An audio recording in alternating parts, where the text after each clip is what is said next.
आज आपण बघणार आहोत पी-एफ म्हणजेच प्रॉव्हिडंट फंडमधनं ॲडव्हान्स कसे काढावे आणि पी-एफमध्ये जर नाव मिसमॅच किंवा चुकीचे असेल तर त्याला चेंज कसे करावे, त्याची काय प्रोसेस आहे चला पाहूयात. पी-एफ ॲडव्हान्स पैसे काढणे आणि नाव दुरुस्त करणे ही एक ऑनलाईन प्रक्रिया आहे.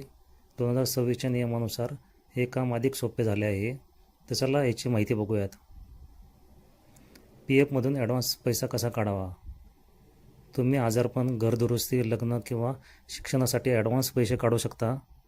आवश्यक गोष्टी: UNA सक्रिय असावा, आधार कार्ड मोबाईल नंबरशी संलग्न असावा, बँकेची KYC अपडेट असावी, EPFच्या मेंबर सेवा पोर्टलवर जा, आपला UNA पासवर्ड आणि कॅप्चा टाकून लॉग इन करा, ऑनलाईन सेवा निवडा, वरच्या मेनूमध्ये ऑनलाईन सर्व्हिसेसवरती क्लिक करून क्लेम फॉर्म नंबर 13, 19 आणि 10C हा पर्याय निवडावा.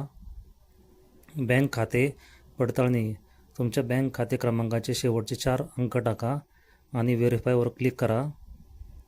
प्रोसीड करा. सर्टिफिकेट ऑफ अंडरटेकिंगला येस करा. प्रोसीड फॉर ऑनलाईन क्लेमवर क्लिक करा. फॉर्म निवडा. I want to apply for पी-एफमध्ये ॲडव्हान्स फॉर्म नंबर 31 निवडा. कारण टाका. पैसे काढण्याचे कारण उदाहरणार्थ इनलेस मॅरेज निवडा आणि रक्कम टाका. पासबुक चेक अपलोड करा. तुमच्या बँक पासबुकची किंवा रद्द केलेल्या चेकची स्कॅन प्रत अपलोड करा. आधार OTP: तुमचा आधार लिंक मोबाईल नंबरवर आलेला OTP एंटर करा आणि सबमिट करा. पैसे साधारणपणे 7 ते 10 दिवसांमध्ये तुमच्या बँक खात्यामध्ये जमा होतात. तर चला आता पाहूयात पी-एफमध्ये जर तुमचे नाव चुकीचे असेल तर त्याला चेंज करण्याची काय प्रोसेस आहे. प्रक्रिया: step by step log in करा. EPF UNA पोर्टलवर लॉग इन करा. मॅनेज सेक्शनवर क्लिक करा. मेनूमध्ये मॅनेजवर क्लिक करा आणि मॉडिफाय बेसिक डिटेल निवडा. योग्य माहिती भरा. तुमचे आधार कार्डनुसार योग्य नाव, जन्मतारीख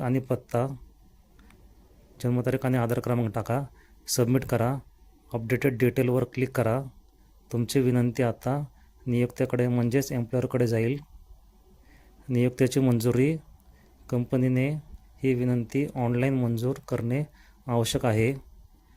EPFच्या पडताळणी: नियुक्त मंजूर केल्यानंतर डेटाची पडताळणी करून तुमचे नाव दुरुस्त करेल.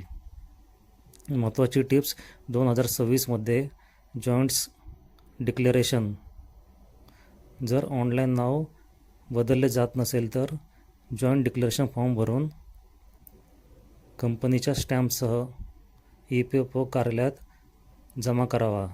आधार अनिवार्य आहे. तुमचे नाव, जन्मतारीख आधार कार्डशी जुळणे आवश्यक आहे.